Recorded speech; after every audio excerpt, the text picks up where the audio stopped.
সদ্য গ্রেপ্তার হওয়া ইসকনের বহিষ্কৃত নেতা চিন্ময় কৃষ্ণ দাস কি শুধুই একজন ব্রহ্মচারী, না ভারতীয় কোনো এজেন্ট? সম্প্রতি এমনই একটি গুঞ্জন ছড়িয়ে পড়েছে সামাজিক যোগাযোগ মাধ্যম ফেসবুকে। অনেকে মন্তব্য করে বলছেন, চিন্ময় কৃষ্ণ দাস শুধু একজন ধর্মীয় নেতাই নন, তিনি হলেন ভারতীয় গোয়েন্দা সংস্থা র এর এজেন্ট। বাংলাদেশে বসে ভারতের পক্ষে নানা ধরনের গুপ্তচর ভিত্তিক গুজব ছড়ান তিনি। অভিযোগ রয়েছে, গোপনে নিষিদ্ধ সংগঠন ছাত্রলীগের নানা কর্মকাণ্ড তার নেতৃত্বে পরিচালনা করা হয়। এর জন্য দলটি থেকে মোটা অঙ্কের টাকা নেওয়ারও অভিযোগ রয়েছে তার বিরুদ্ধে।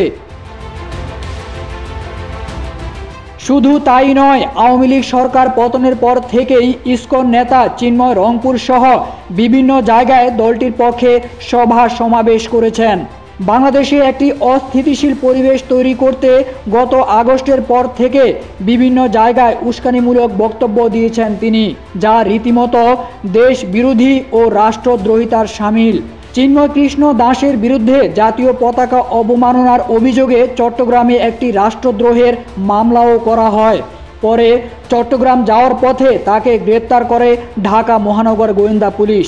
এ ঘটনার পরপরই প্রতিবাদ ও নিন্দা জানায় ভারত এবং দেশটির শাসক দল বিজেপি। চিন্ময় কৃষ্ণ দাসের আসল নাম চন্দন কুমার ধর। বাংলাদেশে ইসকনের সংগঠকদের মধ্যে অন্যতম ছিলেন চিন্ময় কৃষ্ণ দাস।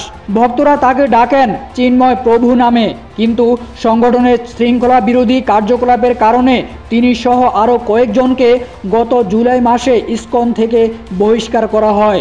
গত 5ই আগস্ট ছাত্র জনতার গণ অভ্যুত্থানের পর একাধিক সমাবেশের নেতৃত্ব দেন তিনি।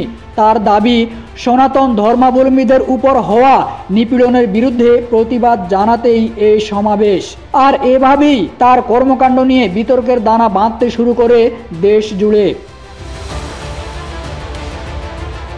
গত 9 নভেম্বর রাজধানীর স্বামীবাগ ইসকন আশ্রমে ইসকন বাংলাদেশ আয়োজিত এক সংবাদ সম্মেলনে সংগঠনের সাধারণ সম্পাদক চারু চন্দ্র দাস ব্রহ্মচারী বলেন, সাংগঠনিক শৃঙ্খলা ভঙ্গের দায়ে ইসকনের যাবতীয় কার্যক্রম থেকে চট্টগ্রামের পুণ্ডরিক ধামের অধ্যক্ষ চিন্ময় কৃষ্ণ দাস, প্রবর্তক শ্রীকৃষ্ণ মন্দিরের অধ্যক্ষ লীলারাজ গৌর দাস ও সদস্য স্বতন্ত্র গৌরাঙ্গ দাসকে অব্যাহতি দেওয়া হয়েছে।